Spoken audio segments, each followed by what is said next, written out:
Assalamualaikum warahmatullahi wabarakatuh. Pada video kali ini saya akan menjelaskan tentang proyek saya, yaitu tentang membuat sistem akademik ya melalui Kodular. Nah, di sini sudah jelas ada data mahasiswa yang saya bikin. Terus di sini ada NIM, nama, prodi, angkatan. Nah, di tampilan fungsi sistem akademik ini terdapat input. Nah, input NIM ini terdapat input NIM. Nah, input NIM ini digunakan untuk memasukkan nomor induk mahasiswa. Terus ada input nama, digunakan untuk nama lengkap mahasiswa. Terus prodi, ini ada pilihannya ya. Prodi untuk memilih prodi mana yang akan dipilih dari data mahasiswa ini, ada sistem informasi maupun ilmu komputer. Nah, lalu ada input angkatan. Nah, di sini digunakan untuk menentukan tahun masuk mahasiswa. Terus ada tombol input ya. Di sini ada tombol input berfungsi untuk menyimpan data mahasiswa ke database. Nah, database yang kita pakai itu nanti Airtable. Nah, terus di sini ada tombol edit. Nah, di tombol edit ini mengubah data mahasiswa yang sudah tersimpan. Yang jelas edit ya, seperti yang kita tahu, edit untuk mengubah atau mengganti. Terus di sini ada delete untuk menghapus data mahasiswa dari database. Nah, terus di sini ada tombol refresh. Nah, fungsi refresh ini memperbarui tampilan data ataupun mengambil ulang data terbaru dari database. Nah, di sini ada tombol view. Nah, tombol view ini menampilkan seluruh data mahasiswa. Biasanya ditampilkan menggunakan list view, data view atau table ya. Nah, di sini fungsi ini dari 5 fungsi ini termasuk CRUD. CRUD ini artinya create, read, update, delete. Itu sudah termasuk ya. Terus di sini sudah jelas ya fungsi-fungsi dari sistem akademik ini tampilannya. Terus ini kita pindah ke blok. Nah, di blok ini terdapat, nah di sini terdapat initialis global. Saya bikin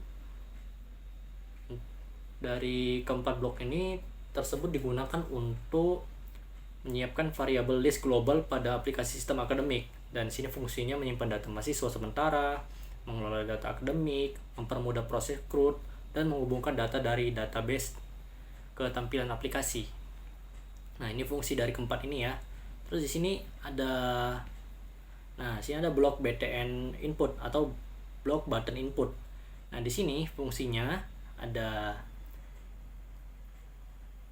Nah, di sini ada saat tombol input ditekan, sistem mengecek NIM kosong, nama kosong, prodi belum dipilih, angkatan kosong. Dan itulah fungsinya dari button input. Terus jika ada yang kosong, muncullah peringatan. Terus jika lengkap, data dikirim ke Airtable. Lalu form dikosongkan kembali, muncullah notifikasi data berhasil ditambahkan.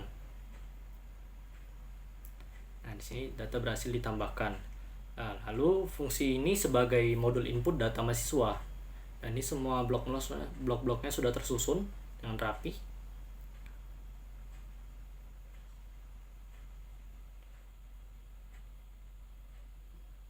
Nah, jadi hasil akhir dari button input ini ya untuk menginput data-data yang sudah kita isi melalui aplikasi.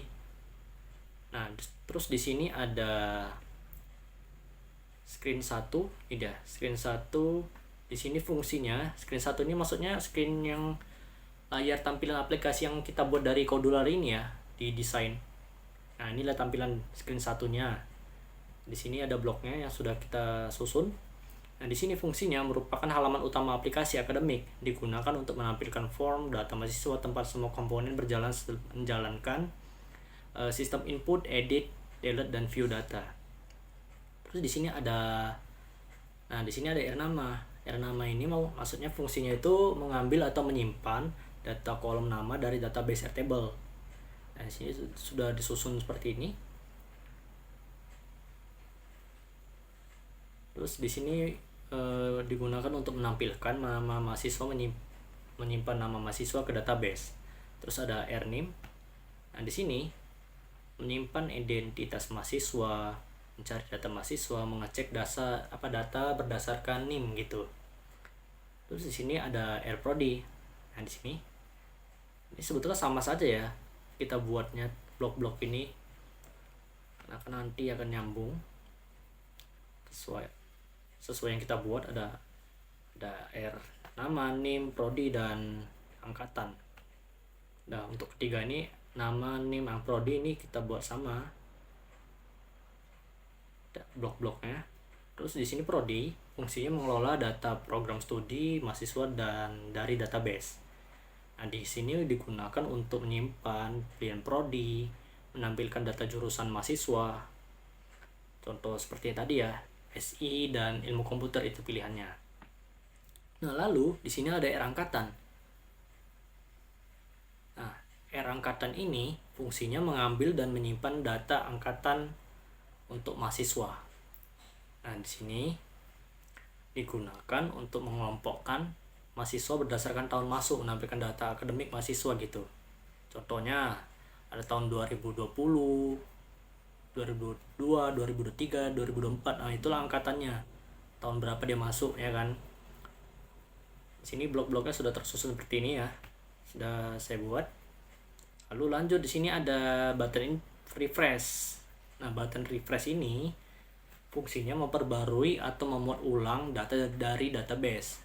Nah, digunakan untuk menampilkan data baru gitu. Nah, di sini tombol refresh ini gunanya setelah input atau edit delete, dia menghadirkan tampilan lama. Jadi kalau kita klik refresh ini, dia akan memperbarui data tersebut gitu. Nah, di sini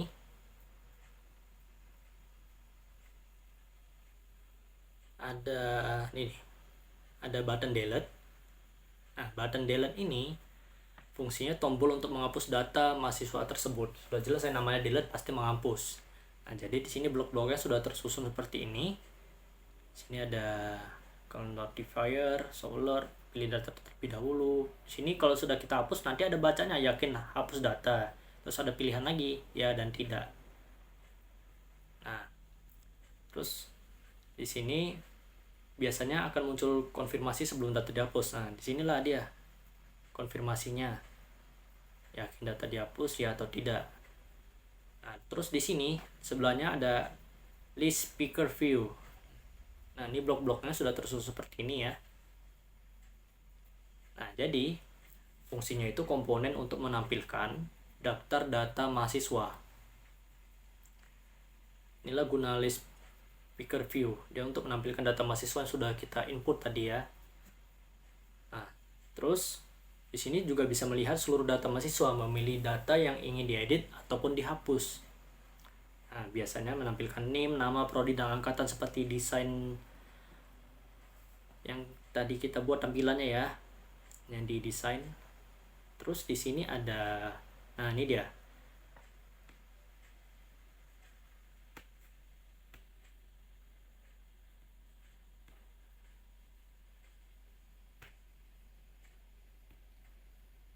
Sini ada button edit. Nah, button edit ini fungsinya untuk sebagai mengubah data mahasiswa yang sudah tersimpan. Sudah jelas namanya sudah edit ya kan. Nah, di sini untuk mengedit nama, prodi, angkatan yang mau kita ubah gitu. Terus di sebelahnya ada notifier. Nah, notifier ini fungsinya menampilkan pesan atau pemberitahuan kepada pengguna. Itulah notifier. Di sini blok-bloknya sudah seperti ini.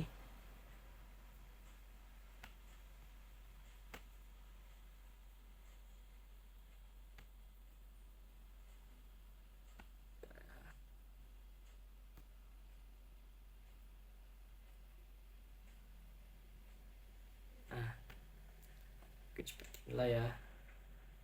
Susunan bloknya ini seperti ini, dan biasa digunakan untuk pesan berhasil input data, berhasil edit data, delete data, dan peringatan jika data kosong, konfirmasi sebelum menghapus data.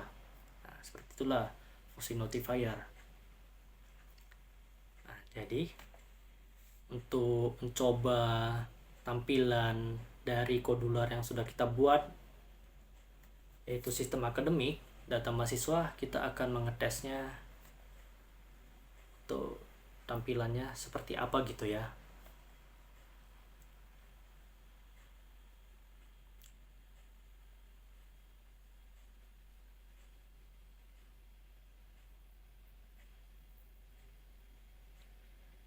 Oke, sebentar.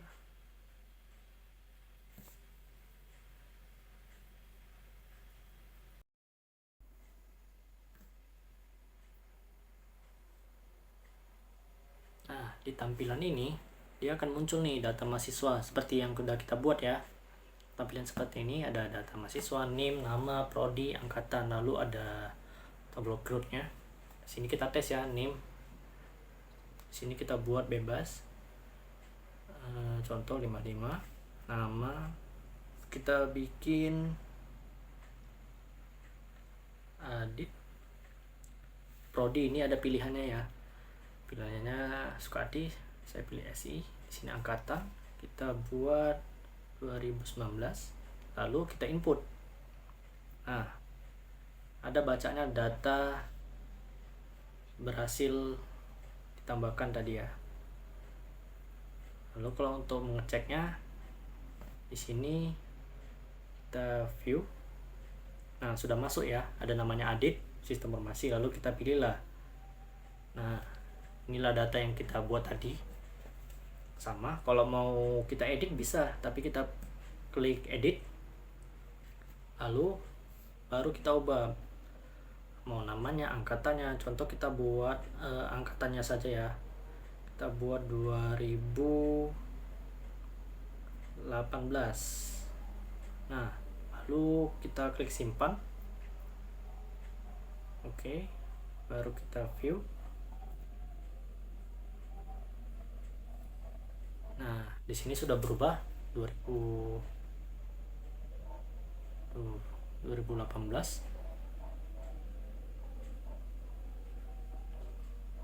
Sini sudah akan tersimpan di Airtable ya. Lalu nah, di sini ada tampilan Airtable yang kita bikin. Nah, di sini sudah masuk ya. Ada tuh datanya. Adit, Prodi SI, angkatan 2018 dan ini ya. Dan kalau kita mau hapus Aditnya, bisa kita delete. Kita klik view, tes lagi Adit. Nah, di sini kita delete. Nah, di sini sudah tidak ada, berarti kita tes lagi, kita cek di view. Sudah tidak ada. Lalu kok sudah tidak ada, apakah di Airtable masih ada atau tidak? Nah, di Airtable sini sudah tidak ada ya namanya Adit, karena sudah kita delete. Nah, jadi mungkin cukup sekian ya yang bisa saya jelaskan melalui sistem akademik yang kita buat dari Kodular. Sekian dan terima kasih. Wassalamualaikum warahmatullahi wabarakatuh.